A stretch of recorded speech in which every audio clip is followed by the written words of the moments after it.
ഞാൻ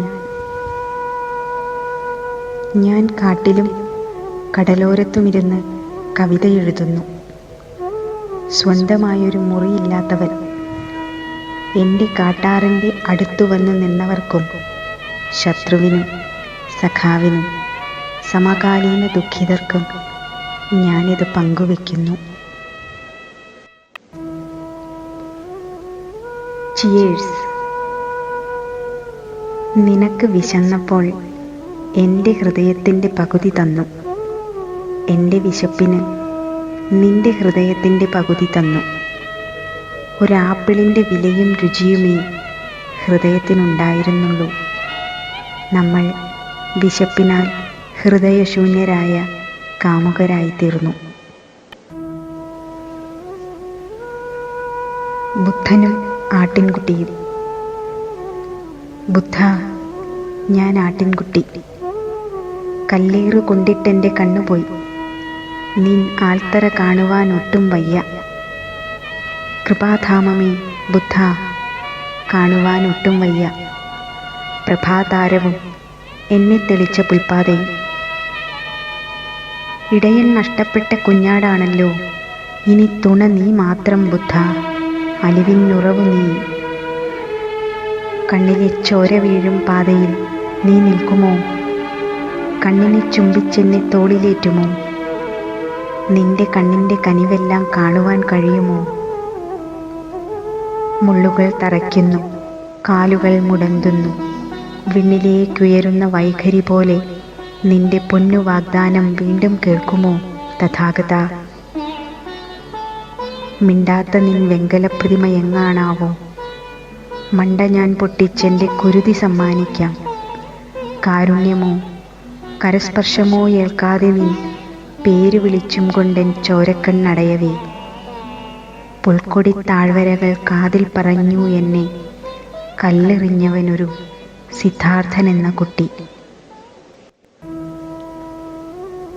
സായം സൂര്യൻ. അവളുടെ ജാലകത്തിലൂടെ അസ്തമിക്കുന്ന സൂര്യനെ കാണാം.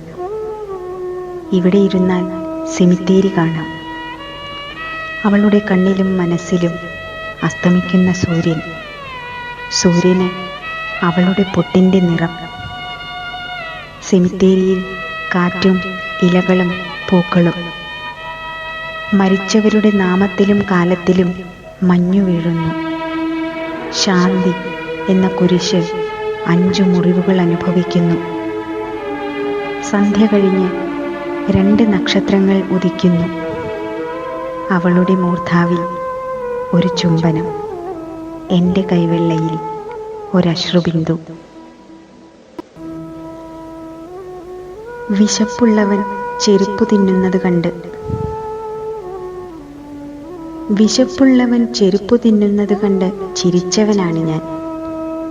അന്നത്തെ കോമാളിത്തരമോർത്ത് ഇന്ന് ഞാൻ കരയുന്നു.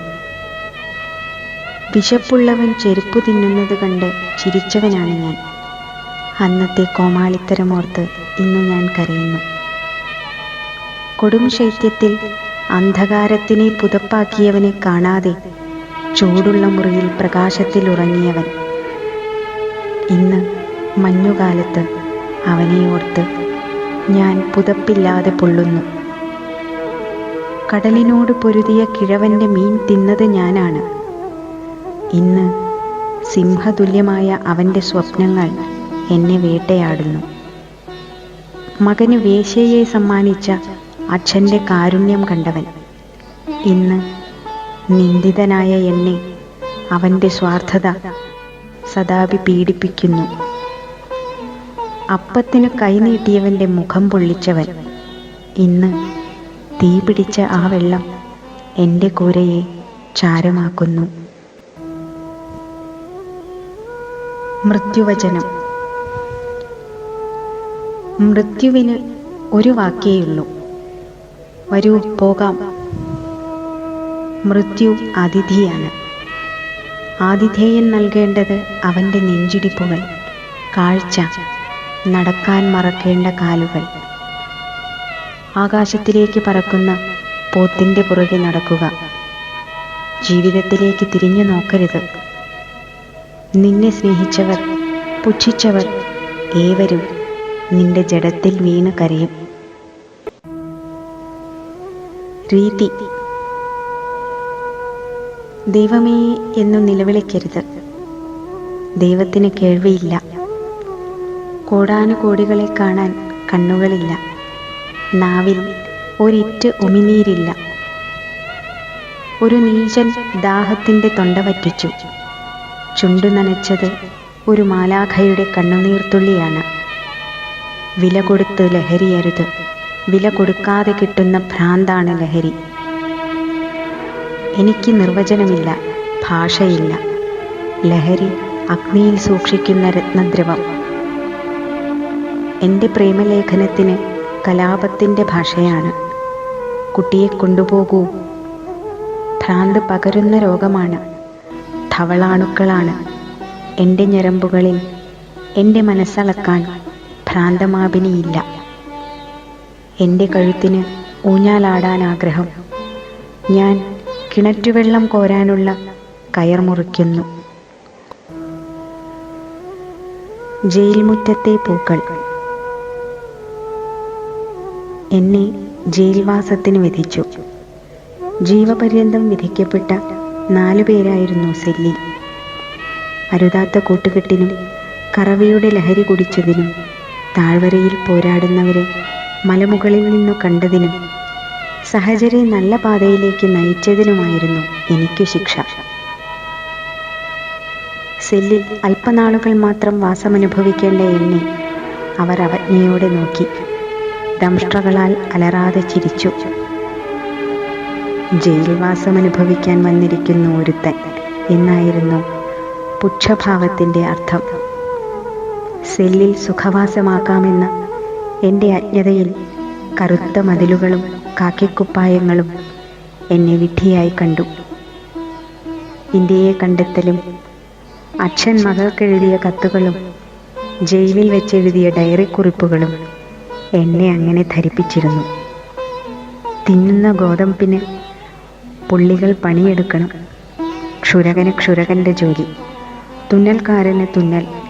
എനിക്ക് എഴുതാനും വായിക്കാനുമുള്ള പണി തരുമെന്ന് കരുതി കിട്ടിയത് ചെടികൾക്ക് വെള്ളം തേകാനുള്ള കൽപ്പന.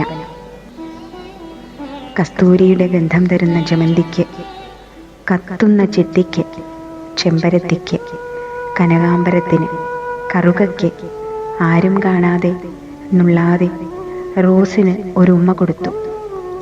അഴികളിലൂടെ നോക്കിയാൽ നിലാവത്ത് ചിരിക്കും വെളുത്ത മുസാണ്ട. എല്ലാ ചെടികൾക്കും വെള്ളം തേകി. സൂര്യകാന്തിയിൽ നിന്ന് ആരും കാണാതെ ഒരു വിത്തെടുത്ത് വിളയേണ്ടിടത്തിട്ടു. അതിനും വെള്ളം തേകി. വിത്ത് പൊട്ടിയോ എന്ന് എന്നും നോക്കി. മോചിതനാകേണ്ട നാൾ വന്നു. എൻ്റെ പേർ വിളിക്കപ്പെട്ടു. ചെടികൾ കാറ്റത്താടി. എല്ലാ പൂക്കളും എന്നെ നോക്കി. ഹാ, എൻ്റെ സൂര്യകാന്തിയുടെ വിത്ത് പൊട്ടി. എൻ്റെ ശവപ്പെട്ടി ചുമക്കുന്നവരോട്. എൻ്റെ ശവപ്പെട്ടി ചുമക്കുന്നവരോട് ഒസ്യത്തിൽ ഇല്ലാത്ത ഒരു രഹസ്യം പറയാനുണ്ട്. എൻ്റെ ഹൃദയത്തിൻ്റെ സ്ഥാനത്ത് ഒരു പൂവുണ്ടായിരിക്കും. ജിജ്ഞാസയുടെ ദിവസങ്ങളിൽ പ്രേമത്തിൻ്റെ ആത്മതത്വം പറഞ്ഞു തന്നവളുടെ ഉപഹാരം. മണ്ണു മൂടുന്നതിനു മുമ്പ് ഹൃദയത്തിൽ നിന്നും ആ പൂവ് പറിക്കണം.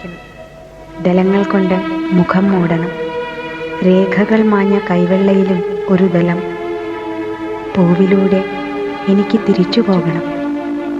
പൂവിലൂടെ എനിക്ക് തിരിച്ചു പോകണം. മരണത്തിൻ്റെ തൊട്ടു മുമ്പുള്ള നിമിഷം ഈ സത്യം പറയാൻ സമയമില്ലായിരിക്കും. ഒഴിച്ചു തന്ന തണുത്ത വെള്ളത്തിലൂടെ അത് മൃതിയിലേക്ക് ഒലിച്ചു പോകും. ഇല്ലെങ്കിൽ ഈ ശവപ്പെട്ടി മൂടാതെ പോകൂ. ഇല്ലെങ്കിൽ ഈ ശവപ്പെട്ടി മൂടാതെ പോകൂ. ഇനി എൻ്റെ ചങ്ങാതികൾ മരിച്ചവരാണല്ലോ.